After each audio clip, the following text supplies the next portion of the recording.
ఇదిగోండి ఈవేళ ఈవినింగ్ స్నాక్కి హల్వా బూరెలు చేసానండి. ఇదిగోండి చూడండి, కొబ్బరి, బెల్లం, అలాగే డ్రై ఫ్రూట్స్ పౌడర్ వేసానండి.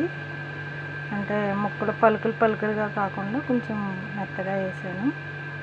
బెల్లం, రవ్వ, బన్సీ రవ్వ అంటారు, అదే ఉప్మా రవ్వ అండి. అది కొంచెం వాటర్ వేసి పాకం, బెల్లం వేసి కొద్దిగా లైట్ పాకం వచ్చినాక అప్పుడు ఈ రవ్వ వేసేయడమే. తర్వాత వేసినాక కొబ్బరి, డ్రై ఫ్రూట్స్ పౌడర్, యాలక్కాయ టేస్ట్ కోసం మంచి ఫ్లేవర్ వస్తుందండి వేసుకుని కొంచెం రెండు స్పూన్లు నెయ్యి వేసానండి. ఇలాగా రౌండ్గా చుట్టుకున్నాను. ఫుల్ రెసిపీ అండి ఇది. ఇవన్నీ వంటలు చేసుకున్నాను. దోసల పిండి రుబ్బుకున్నానండి.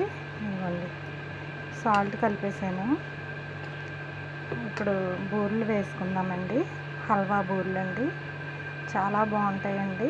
ఒకవేళ టేస్ట్ చేయకపోతే ఎప్పుడైనా మీరు ట్రై చేయండి, చాలా బాగుంటుంది. తిన్నారంటే వదిలిపెట్టరు. వేడివేడిగా తిన్నా బాగుంటుంది, చల్లారినాక కూడా తిన్నా బాగుంటుంది. ఇవ్వండి నూనె వేడెక్కుతుంది పొయ్యి మీద. బూరెలు వేద్దామండి. ఇంకా కొంచెం కాగాలి. కాగినాక అప్పుడు బూరెలు వేద్దాం. ఇదిగోండి వేడెక్కిందేమో చూద్దాం. అదిగోండి కొంచెం హీట్ ఎక్కాలండి. అది పైకి వచ్చేస్తుంది కదా, హీట్ ఎక్కిపోయింది. బూరెలు వేసుకుందాం.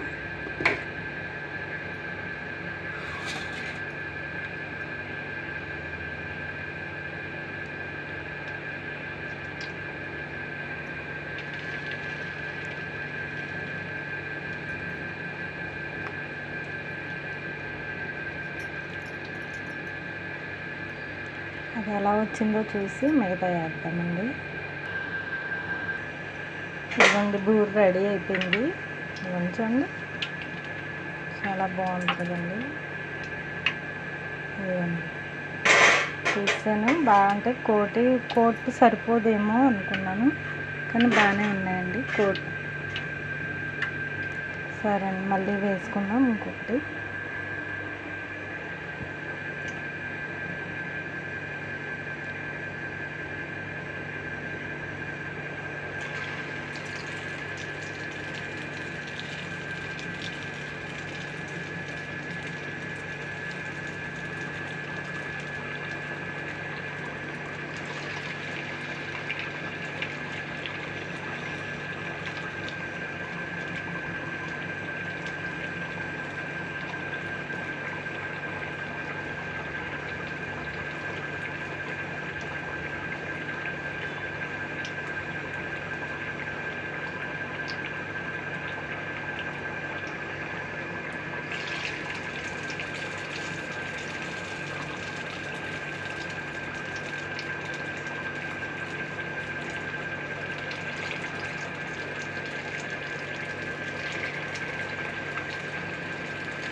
వేసిన వెంటనే తీయకూడదండి,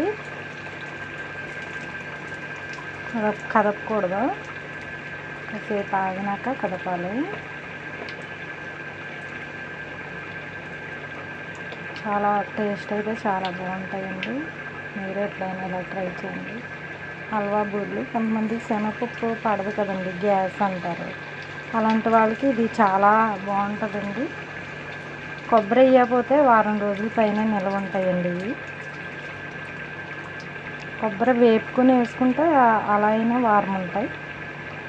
కొబ్బరి వేయకపోతే పచ్చి కొబ్బరి వేసుకున్న వాళ్ళకి అప్పటికప్పుడు తినేసి వాళ్ళు 2 రోజులైనా ఉంటాయండి.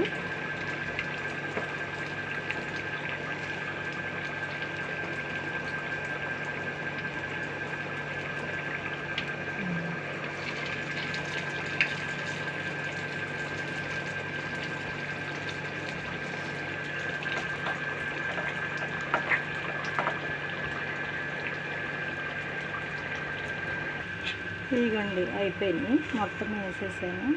చాలా బాగుంటాయండి, టేస్ట్ అయితే చాలా బాగుంటుంది.